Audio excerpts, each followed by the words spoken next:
Imagine being able to complete tasks for hours without a single disruption and without getting a headache at the end. Imagine avoiding the drought that slowly creeps up on every project you're working on before it even appears.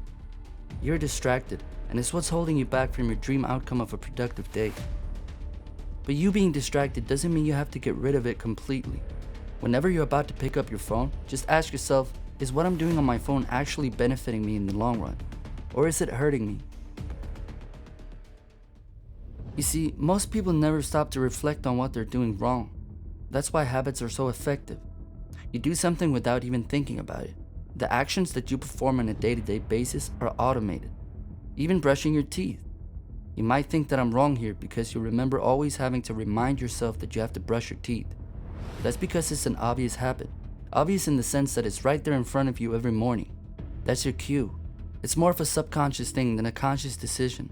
Your subconscious mind is being reminded that something is there, so you take action and brush. Another habit is checking your phone when you wake up. However, this one I think we can all agree is a less efficient one, but it has something in common with productive habits. It's automatic.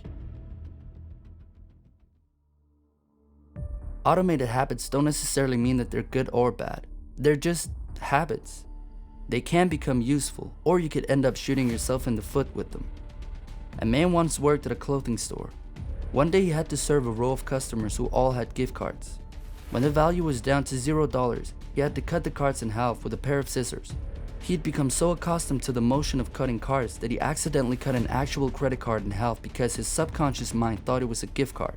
Now imagine if we could have such strong habits that were productive, becoming so used to productivity that it becomes automated. I want to thank you for watching so far. Guys, I put a lot of time and effort into my videos to make sure everything is up to quality, research, editing, and content-wise. So feel free to like and subscribe for more videos like this. Thank you. So how do you resist the urge of wanting to perform your less beneficial habits? The short answer would be that you don't. The slightly longer and more helpful answer would be you avoid it in the first place. What do I mean by avoid it? Context matter. Why do you even have the option to pick up your phone first thing in the morning? It's sitting right there next to you at the table. Why do you tend to eat unhealthy food when you're hungry? It's right there in the fridge or on the shelves in your kitchen. One thing you could do to avoid checking your phone as soon as you wake up is to simply turn it off when you go to bed. While it's still sitting right next to you when you wake up, turning it off will remind you just why you did it. If you want to go all in, you could leave it in another room before you go to bed. That will completely eliminate the urge to pick it up as soon as you open your eyes. Avoiding it gets rid of you even having to resist it. You must make it invisible.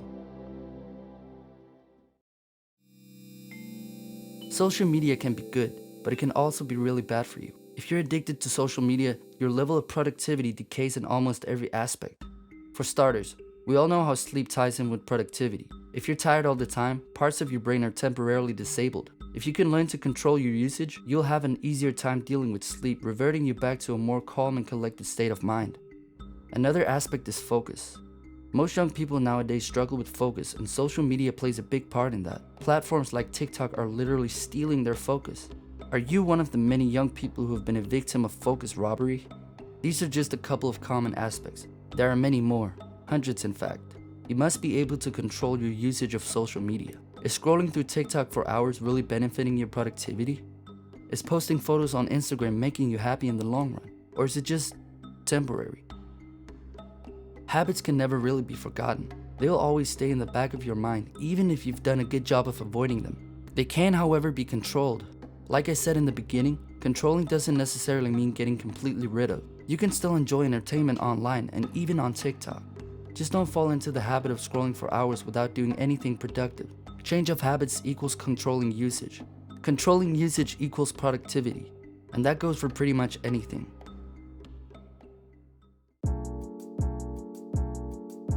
In this video, we've been drawing elements from Atomic Habits by James Clear, link in description. Our habits play a big part in what we are and who we are, our identity. Every time we perform a habit, we cast a vote for who we want to be. It's not about the one-time or long-term reward a habit can provide. It's about becoming our desired dream character. As the back of the book cover states, a revolutionary way to get 1% better every day.